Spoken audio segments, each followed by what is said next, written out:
Hi அன்பு நண்பர்களே, எல்லாரும் எப்படி இருக்கீங்க? நல்லா இருக்கீங்களா? இன்றைக்கி நம்முடைய சேனலில் என்ன பார்க்க இருக்கிறோம் அப்படின்னா, அரசு மருத்துவமனைகளில் பணியாற்றக்கூடிய மருத்துவ மாணவர்களுக்கு பயன்படக்கூடிய ஒரு சின்ன செய்தியை தான் நம்ம இன்றைக்கி நம்முடைய சேனல் வழியாக பார்க்க இருக்கிறோம். அதாவது தமிழகத்தில் முதுநிலை மருத்துவ படிப்பை முடித்த மாணவர்கள் அரசு மருத்துவமனையில் 2 ஆண்டுகள் கட்டாயம் பணிபுரிய வேண்டும் அப்படிங்கிற விதி அமலில் இருக்கிறது. இந்த விதியை தான் இப்போ தமிழக அரசு தளர்த்தியுள்ளது. அதாவது இந்தியா முழுவதும் மருத்துவம் படிக்க நீட் நுழைவுத் தேர்வு பின்பற்றப்படுகிறது அப்படிங்கிற விஷயம் உங்கள் எல்லாருக்குமே தெரியும்.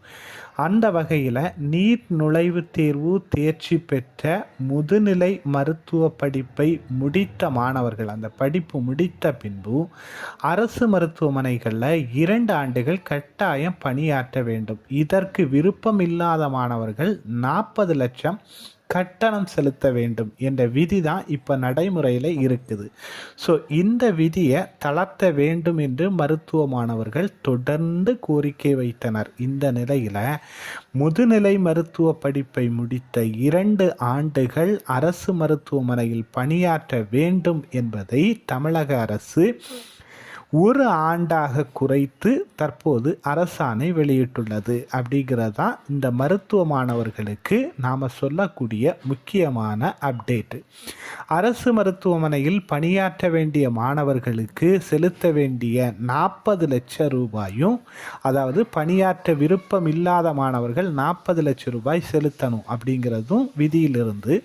ஆனால் அதை தற்போது 20 லட்சமாகவும் குறைத்திருக்கிறார்கள். அதுபோல் முதுநிலை டிப்ளமோ மாணவர்களுக்கு 20 லட்சத்திலிருந்து 10 லட்சமாக கட்டணம் குறைக்கப்பட்டுள்ளது. டிப்ளமோ மாணவர்களாக இருந்தால் இதுக்கு முன்னாடி 20 லட்சம் செலுத்தணும், ஆனால் தற்போது 10 லட்சம் செலுத்தினால் போதும் என்று தமிழக அரசு கூடுதலாக பல்வேறு மாற்றங்களை கொண்டு வந்துள்ளது அப்படின்னு சொல்லிட்டு நம்முடைய சேனல் வழியாக நம்முடைய நேயர்களுக்கு அறிவிக்கிறோம். ஸோ இது போக இந்த மாற்றங்களெல்லாம் ஏன் அப்படின்னா, மருத்துவர்கள் பற்றாக்குறை தமிழகத்தில் இருந்து வருகிறது.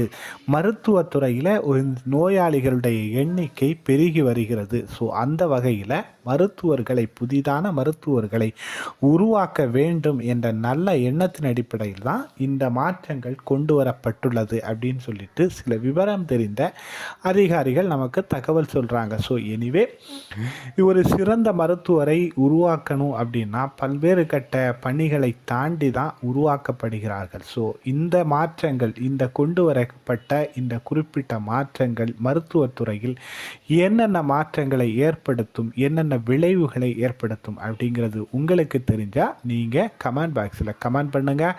இது போன்ற பல்வேறு தகவல்களை தெரிந்து கொள்ள நம்மோட சேனலோடு இணைந்திருங்கள். Bye bye.